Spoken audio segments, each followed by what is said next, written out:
Look at this, Isaiah chapter 53 and verse 1. It says, "For he shall grow up before him as a tender plant." Now, this has been talked about the son. And the father is saying that he will grow before me as what? A tender plant. You see the heart of a father? How he calls his son? Did I lose you all of a sudden? Because this chapter is full of beautiful relationship, and this chapter is full with the heart of a father and the intimacy that he has towards the son. But this chapter looks like it's so brutal. Well, while it is so brutal, at the same time, this chapter is so tender in its nature.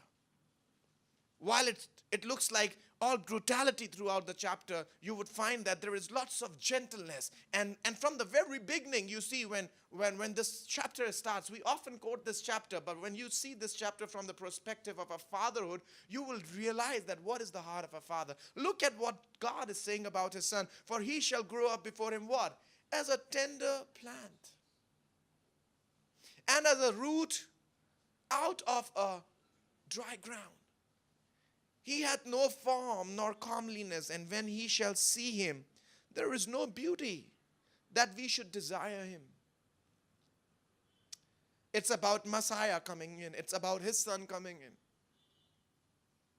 And it's about his son being rejected by the people. That people will not honor him as they should honor him. It's about his son will not be desired as if he would not look beautiful as people thought he would look. As if God has planned everything, as if Father has planned everything. When my son will go in there, he's not going to look very beautiful. He is not going to be very comely, and people would not love him and not like him. But you see what's there in the heart of a father? He's going to be tender. He's going to be what? He's going to be tender. And yet, being tender, he is going to have his place in a dry ground. Oh my goodness. How many of you are understanding what I'm saying now? See, what he's saying is that son is going to be what? Tender. Yet the father has chosen what kind of a ground? A dry ground. What is his son? Tender. But what kind of a ground did he choose? It's a dry ground. Sons will always have this problem. Why did my father choose a dry ground? Why am I going to be among the people who would not love me? I want to be among the people who likes me. That's the father's art. Let me go deeper in the message. Am I building it up in your mind something? Did you see what the father is doing? He knows that his son is what? Tender, but yet the ground is going to be hard. What's going on in the heart of a father that on one side you're saying that, I am tender. On one side you're saying that you love me. But on another side you're saying that, you're going to put me on a hard ground. You're going to put me on a dry ground. Why, Dad, are you going to put me along with people who would not love me, who would not respect me, who would just look down upon me? Why in the world would you want me to be there with them? Look at this. And verse 3, he is despised and rejected of men. And he's going to be what? A man of sorrows. Acquainted with what? Grief. And we hid, as it were, our faces from him. He was despised, and we esteemed him not. Surely he had borne our griefs and carried away our sorrows, yet we did esteem him stricken, smitten of God, and afflicted. But look at this. But he was wounded for our transgression, he was bruised for our iniquities, the chastisement of our peace was upon him, and with his stripes we are healed. All we like sheep have gone astray, we have turned everyone to his own way, and the Lord had laid on him the iniquity of us all. It's the Father laying iniquity on whom? Jesus. He was oppressed. Who? The Son. He was afflicted. Who? The Son. Yet he opened not his mouth. Now look at this, that the Son was so quiet that he opened not his mouth. He is brought as a lamb to the slaughter, and as a sheep before her shearer is dumb, so he openeth not his mouth. He was taken from prison. Often we hear about what Jesus has done, but what often we could not see in this passage is what the Father is doing. How many of you are with me so far? Can you see what Jesus is doing? But now you see that how everything what the Father did was hidden inside. It is he who is bringing in the Son. It is he who is afflicting. It is he who is taking him through that journey. Verse 8, he was taken from a prison and from judgment. Who shall declare his generation? For he was cut off out of the land of the living. Who did that? Father. For the transgression of my people was he stricken. Now look at this. Father is saying, for my people I struck my son. And he made his grave with the wicked and with the rich in his death, because he had done no violence, neither was any deceit in his mouth. Are you okay so far? Can I go deeper now? Because this is where the entire message is going to build up now. Are you understanding the mystery of fatherhood? All right. Verse 10. Yet it pleased the Lord. What it pleased? Yet it pleased the Lord to bruise him. He hath put him to what? Grief. What pleased God? What pleased God? It pleased God to bruise whom? His own son. It pleased God to grieve whom? His own son. And when thou shalt make his soul, and now hold on here and think about it for a moment. Why in the world did God think to bruise his own son?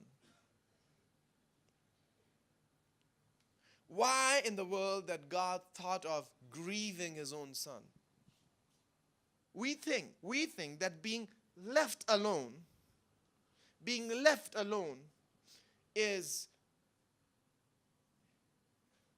depriving us of our right of protection from the Father. I repeat, being left alone, we think is like feeling of being deprived by the Father of the protection that he must bring to us. But what goes in the mind of a father is that you're going to be father one day, and just the way I learned and grew up, if you don't grow up, you will never become one. Oh my goodness. That means the generation would stop producing a generation. And we will have no responsible kids ever. We are living in a time where fathers at times have even ceased to be a father. They don't teach their sons and daughters the way they should have taught their sons and daughters. If you can say who you are today is the result of your father, the way they treated you, the way they brought you up has made you you. It was the hard way that they taught you has made you a tough man today. Come on, church. So if I am tough today, it is because of what? My father. And why did he deal in a tough way to you? So that when you become a father, you be tough. Because it is only father who knows what it is to be a father. So what goes in the heart of a father is, what happens when my son becomes a father? Will he be in a position to take care the way I take care of him? And there's a thought that keeps running. How will he run the family if I don't teach him the ways now? Oh my goodness. Oh my goodness. How many of you are understanding what I'm saying? That's why the fathers will often come to the daughters and they will say, what are you doing? What will happen if I will die? How many of the daughters have heard these kind of voices? Or the fathers, what will happen if I will die? You're not understanding. He's not saying that he's going to be dead, or he's not saying that he's not going to take care of you. But what he's saying is that when would you learn to be strong? Come on, church, hallelujah. When would you learn to be strong? Come on, somebody. When would you learn to be strong? The cry of a heart of a father is, I want to see my son and daughter as a strong man and a woman. The people who would not fail. Come on, church. Come on, church. That's why the father is tough. They want you to come up. So they will leave you. Let me tell you, Father knows you are tender, yet he chose a hard ground for you. Come on, touch your neighbor and say, he knows where he has put you. He knows where he has put you. Come on, church. He knows where he has put you. Though you may be tender, but the ground is not going to be tender. You know why? He has put you on a dry ground because you are tender. Oh. He has put you on a dry ground because you are what? Oh, come on again. Come on, say that. He has put you on a dry ground. Why? Because you are? And tender plant will not survive in a dry ground, and if it survived, definitely it was watched over. Oh, did you see that? What has happened? He knows that you are tender, yet he chose what kind of a ground? Dry ground. And yet you survived the dry ground being tender. Who was it? It was the protection of the Father. That's amazing. The mystery. People marvel when Mark, my son, comes and plays drum. Some people used to say his hands are like stick. How does he play? He is tender, but raised up on a dry ground. Come on, church. Tender, but raised up on what ground? Dry ground. The Father will not choose easy way. The Father will choose the difficult one. Mystery. Father knows my son is tender, and the time is coming. If I don't groom him well, he would not be able to face the life. So while he's under his control, while he's under his care, he subjects him to the tough situation because he knows if he breaks, I am there to mend. And he keeps doing that he keeps breaking him and keep mending him. He keeps breaking him and he keeps mending him till the time he breaks no more. He becomes a steel. He becomes like a solid ground that no more he is breaking. And then he launches you for something great. Wow, that's amazing. Come on, church. Yet it pleased the Lord to bruise him. He had put him to grief. When thou shalt make his soul an offering, when thou shalt make his soul an offering, that means he added value to him. You see,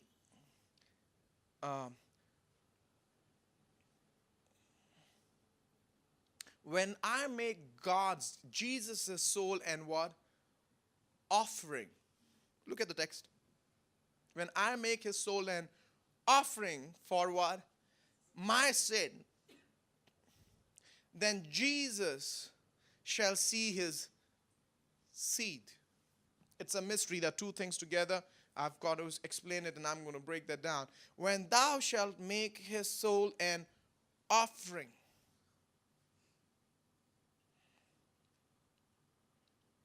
Can I teach you a little bit about offering? Remember, I'm teaching about when I make Jesus an offering. You remember that every time the offering was brought, it was like burnt offering. Remember? The wave offering, the sin offering. Every time there was an offering, there was a purpose. Can I repeat that again? Am I all right? Am I not fast? Every time there was what? An offering, there was a what? Purpose. So offering was never given without what? A purpose. So every time there was a sin, there was what? An offering. And the offering that was offered cannot be defiled. Offering that was offered got to be the best one. And it is not easy to offer the best until you have sacrificed that best. Oh my God. Can you understand? Offering cannot be best. So you're offering the best for your worst.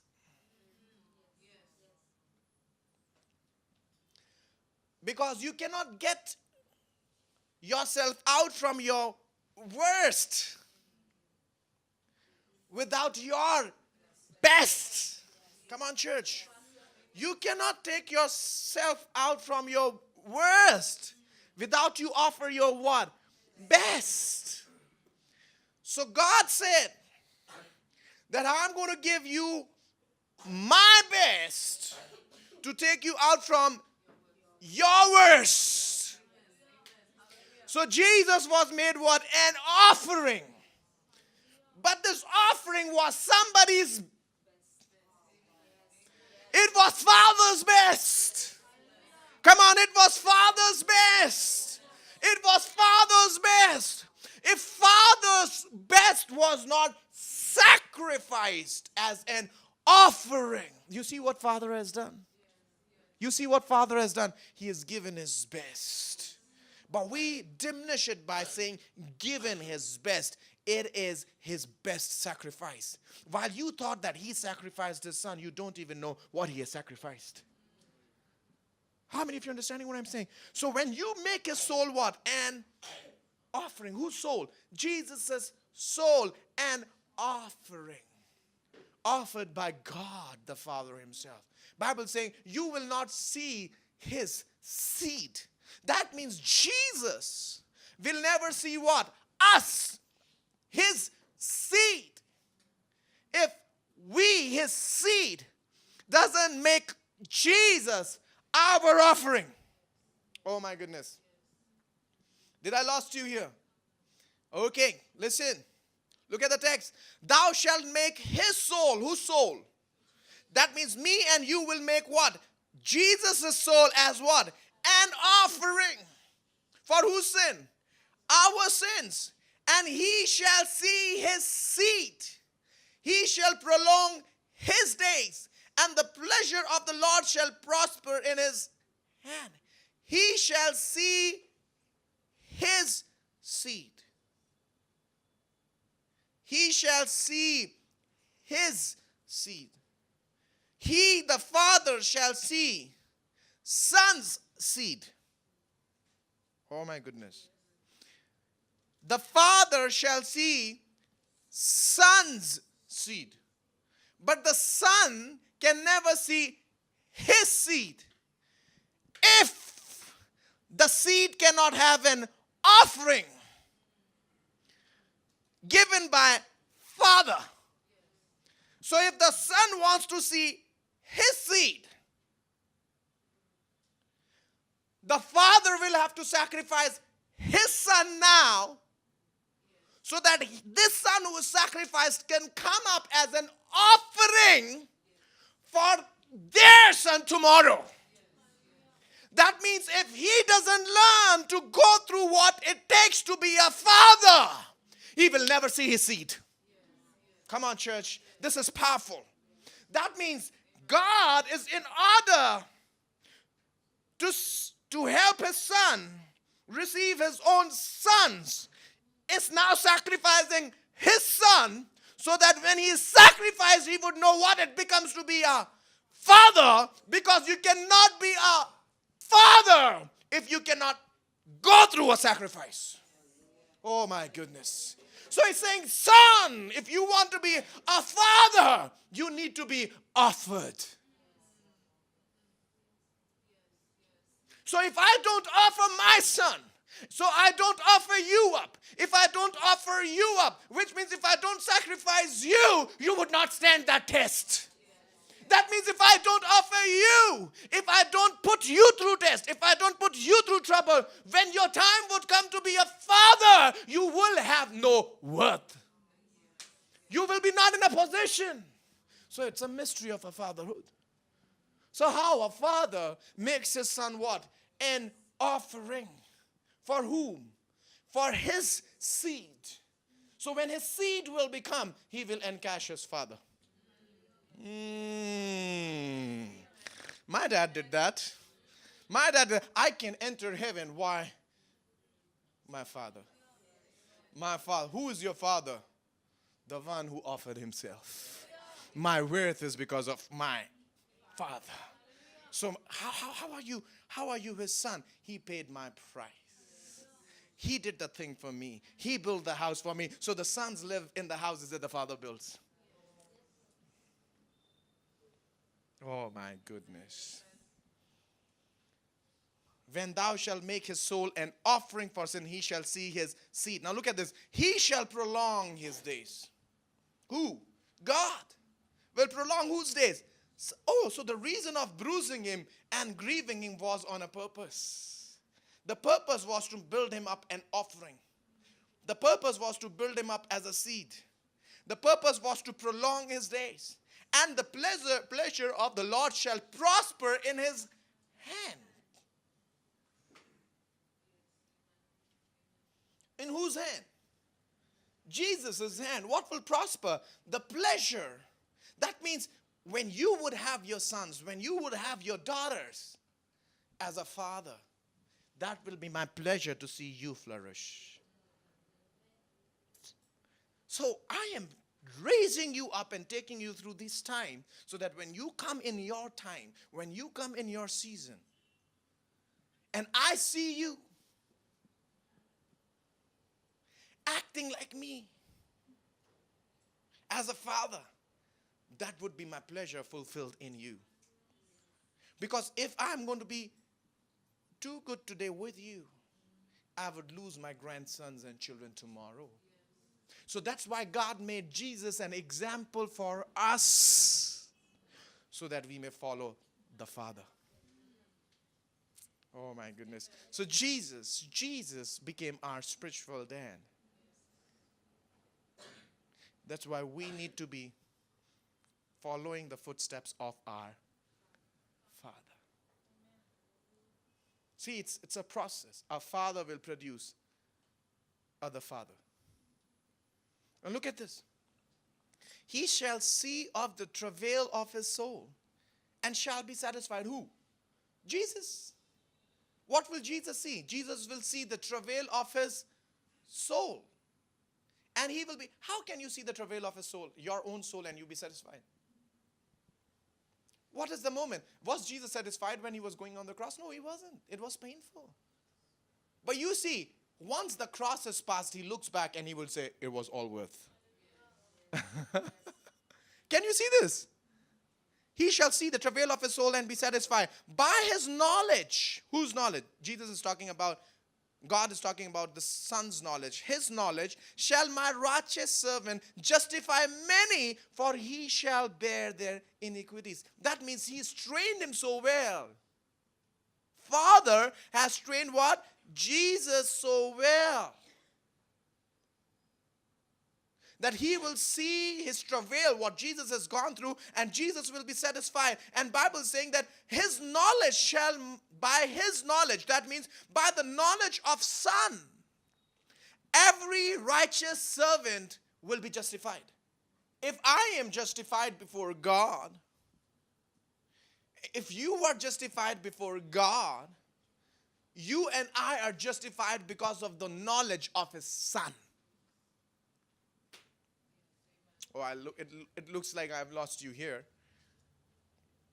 If we are justified before the sight of the Lord, we are justified because of the knowledge of his Son. But where did he attain this knowledge? It was through the process.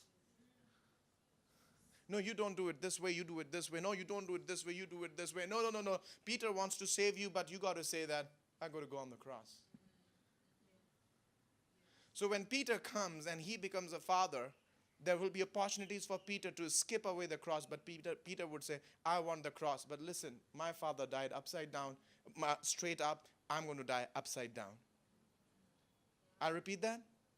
You missed it? You missed it? Can I repeat that again? You see, he went to Peter and, Peter would try to stop Jesus to go through the process. And Jesus would say, get thee behind me, Satan. I got to go through the process.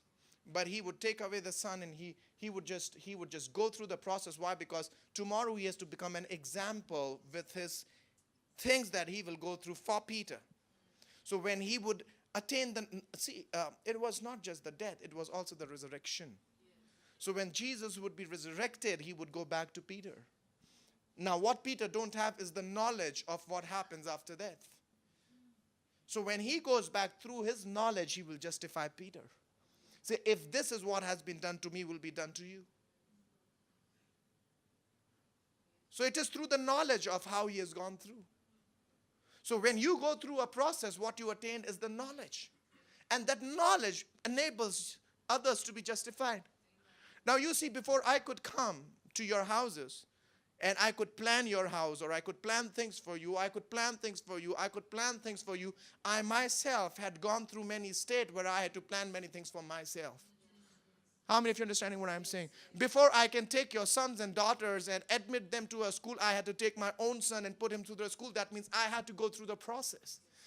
Even before I can come and tell you about how you manage your own finances, I had to manage my own finances. And when I'm saying manage my own finances, that means I had very low budget. And in a low budget, I had lots of expenditure. How many of you are understanding what I'm saying? We have very low money in our accounts, but we have high expenses. How do you meet them? You got to go through the process in order to attain knowledge, in order to teach somebody.